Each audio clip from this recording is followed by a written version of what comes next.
Hello friends, Delphia here, and I have to confess, sometimes life can really get to me. Fear, anxiety, frustration, being overwhelmed, I hope I'm not the only one, and I don't think I am. All of these swirling feelings can make for one dangerous cocktail, and this week they put me into a full-blown funk. Now, this is not the good kind of funk, the chill, groovin', musical funk. Oh no, this was the moody kind, the bummed out kind, the fuming kind, the kind that you can't seem to shake. So, if you're like me, and life can sometimes put you in a funky mood, then stick around, and in this episode, we'll go on a quest to find ways to get you out of your funk.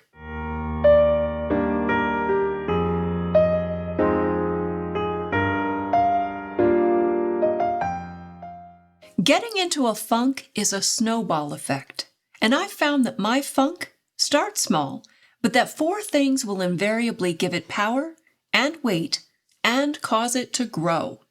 I call them the 4 C's: comparing, competing, criticizing, and complaining. Any or all of these 4 things are a clear recipe for a funk. Your brain likes to create patterns and likes to amplify the information you provide it. So the more negative energy you feed it, by complaining about your situation or criticizing the people or things around you, it will find more of those things to reinforce that pattern. Now, it's not your brain's fault. It's just trying to be helpful. But it's the start of a dangerous snowball effect that will only result in one thing: a full-blown funk. So what can you do?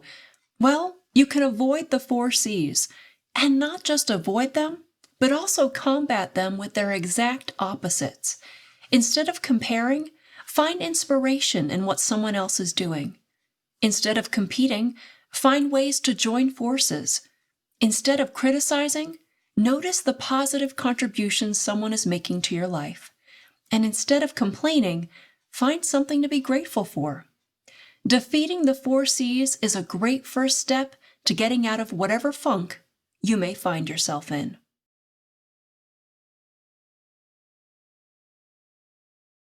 Sometimes silence is golden. Sometimes the noise that we create in our heads or the noise in the world around us can be overwhelming.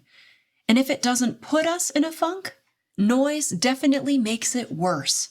So what can you do? You can find a quiet space. If you're stuck at home with a partner, small children, or dogs, that might mean retreating to the bathroom and locking the door for a few moments of peace. Take the time to breathe, to center yourself, and to try to shake yourself out of your funk. Sometimes the peace that comes with a moment of dedicated solitude is enough to change your attitude.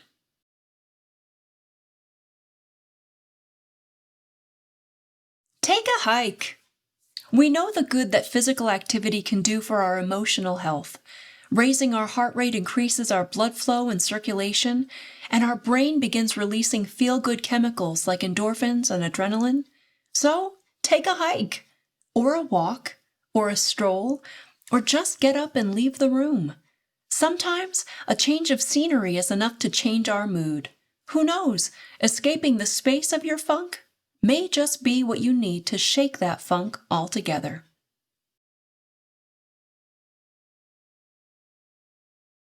Reach out and touch someone. Okay, so maybe physically reaching out and touching someone isn't the best idea at the moment, but the act of connecting with someone else can help you shake your funk. Take the time to check in with someone via phone or text. Ask them how they're doing.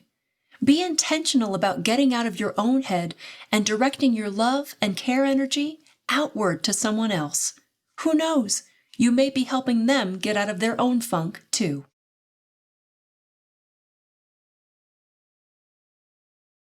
Take some time to daydream. Maybe you can't go take a walk outside at this very moment, but that doesn't mean your mind can't go for a stroll. If you're in a funk, just give yourself some time to let your mind wander, to dream. Think back to your childhood. Try to remember the things you wanted to do, or who you wanted to be by the time you arrived at this age. Now, this is not an exercise in making us feel worse about ourselves by somehow not measuring up to the adult our childhood selves wanted us to be. Rather, this is an opportunity to acknowledge your growth, your accomplishments, and to get inspired to make a new chapter dedicated to recapturing those dreams. Or simply take the time to dream up a new life, one that's on the other side of your funk.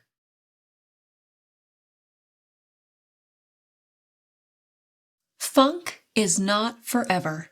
And again, I don't mean musical funk, because that is definitely forever. No, we're working on getting out of an emotional funk. Because I don't know about you, but life has definitely been a funky time lately. Friends, like all seasons, moods, or bad days, it's important to remember that your funk is not forever.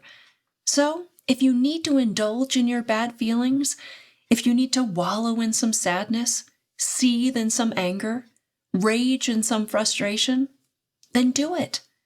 Let yourself work through those feelings, because it's also important to remember that those feelings are there for a reason. They are valid. So, set a timer. Give yourself 5 to 10 minutes and just work through it. Go back to the 4 C's we talked about earlier and let it rip. Do all of the complaining, comparing, competing, and criticizing you can for those 5 to 10 minutes. Exhaust all of your negative feelings. And then breathe and decide that your funk will be over, or at least you won't be devoting any more attention to it. As you go back to your day, it may slip away quietly without you even realizing it. Because remember, your funk is not forever.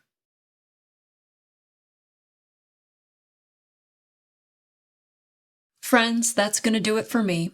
I want to thank you for tuning in. May we continue to feel funky, but in the best possible way. If you enjoyed this video, be sure to give it a like. And if you'd like to enjoy more content from me, be sure to subscribe to this channel. And hit the little notification icon if you want to stay up to date with when new videos are posted. If you've got suggestions for topics you'd like discussed on this channel, please feel free to drop me a line at delphia@delphia.live. That's Delphia at DELPHIA.live. I'm Delphia, and thanks for watching.